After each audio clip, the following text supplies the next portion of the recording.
Bon, moi, c'est Alfred Kakisingi.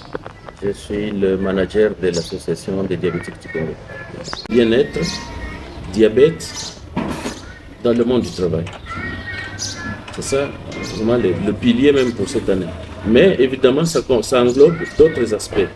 Parmi les autres aspects, vous avez, par exemple, tout ce qui est comme dynamique ou comme campagne dans les maladies contre les maladies non transmissibles.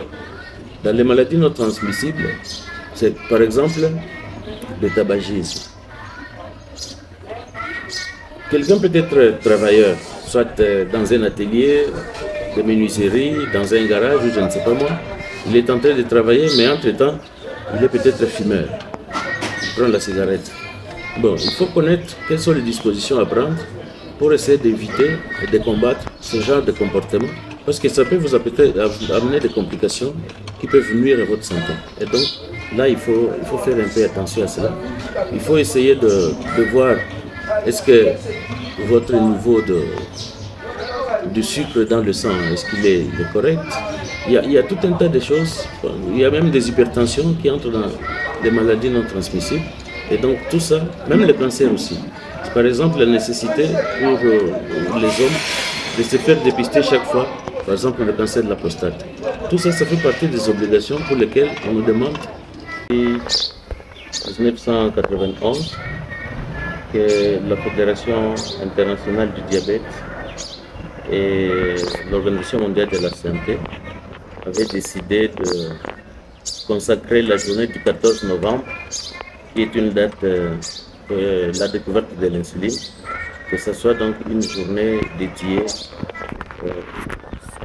à la commémoration des activités liées au diabète dans le monde. Notre association, nous n'avons pas les statistiques de nombre de dépistés malades ou de dépistés malades par rapport à la population totale de Goma, étant donné que ça demande énormément d'abord de moyens pour faire ce genre d'études, ce genre d'enquête.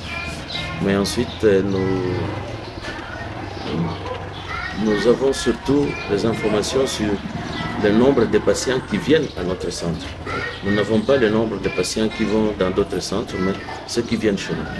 Et on peut dire globalement, jusqu'à 2024, le nombre de patients recensés était autour de 5 000 personnes, 5 000 patients, sans compter d'autres patients qui s'ignorent, qui restent à la maison. Et ce qui pose pour moi un problème on ne peut pas donc trouver, il faut qu'il y ait une centralisation de toutes les informations par rapport aux diverses structures de santé. Bon, nous sommes membres de la Fédération internationale du diabète. Donc l'ADIC, l'Association diabétique du Congo, est membre de la Fédération internationale du diabète. La Fédération internationale les regroupe dans chaque pays, en général, une association pour être membre, pour que ce soit le reflet ou la représentation de personnes vivant avec le diabète dans leur pays respectifs. Nous, exceptionnellement, pour la RDC, nous sommes à 2 associations. Il y a nous et il y a les collègues qui sont à Kinshasa, l'association Vaincre le diabète.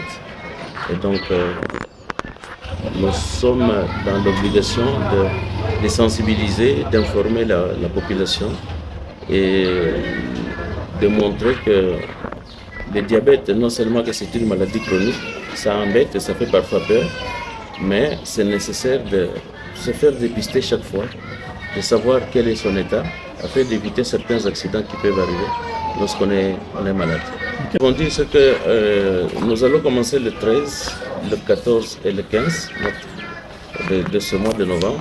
Nous voulons que toute personne qui se sent libre, qui se sent dégagée, s'il peut venir sans avoir mangé ni avoir bu quelque chose depuis le matin jusqu'à 12 heures, que la personne vienne, nous allons lui faire un dépistage gratuit et ce sera important pour lui de connaître son état par rapport à l'apparition probable d'une maladie, puisque le diabète ne fait pas mal. Et donc vous pouvez vivre avec la maladie pendant quelques années sans savoir que vous êtes malade. Et là, si vous êtes déjà informé de votre état, vous pouvez prendre des précautions pour mener une vie qui vous permet de bien vivre avec la maladie sans... Nous sommes sur 80 avenue Boussimba, ici dans le quartier Mourara. Pratiquement, quand vous êtes au niveau du marché de Goma, juste après la station, une petite rue qui va vers, disons, vers l'aéroport. Et c'est dans cette partie-là que nous sommes situés.